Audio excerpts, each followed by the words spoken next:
Hi, hello. Welcome to today's session. So, in the previous session of our discussion from the chapter Political Parties, we were discussing with the concept with raising the question, how many parties should we have? So, under this, we discussed clearly that democracy mainly allows any group of citizens to form their own political party. In this regard, in India, about more than 750 different political parties got registered under Election Commission of India, but all these 750 different political parties do not come uh, to be known to the people in various aspects. Only the few political parties, those who are eagerly effectively take the race to win the elections and in forming the government, they are only known to the people.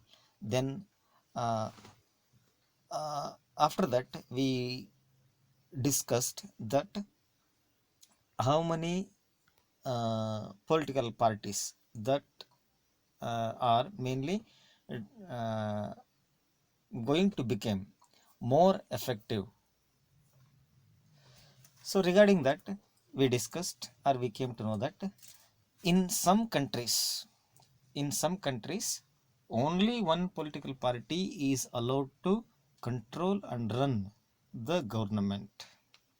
Hence, this kind of party system where the nation is given importance to follow, accept, and adopt, it is identified as single party system.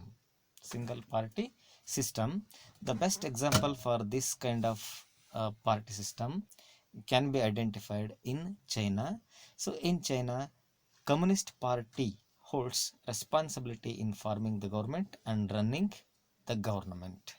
Then, in some countries, powers usually uh, shares or changes between two main political parties with the alliance of several other political parties which are exist, and these several other parties, they contest in election and they will be able to win in a few seats for national legislature. But only two major political parties, uh, they hold uh, uh, responsibility in forming the government and winning majority number of seats. Hence, such kind of party system adopted in a nation is going to be identified as two party system. So two party system is mainly uh, witnessed or found in the nations like United States of America and United Kingdom. Then moving ahead, let's discuss in some nations, several parties compete for holding the power, and more than two parties have a reasonable chance for coming uh, either to form their own strength or in an alliance with the other political party system or parties. So these kind of party system where it gives importance for many political parties in forming the government, and this kind of party system is going to be identified as multi-party system. So the best example can be given for this kind is India. So in India we have multi-party system. This party system, in this party system, the government is mainly formed by various several political parties, uh, those who are coming together in a coalition.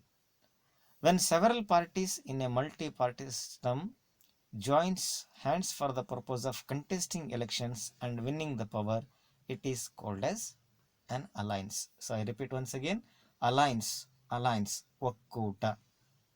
So it is nothing but several political parties when they came together with the purpose. What is the purpose? Contesting in the election and forming the government.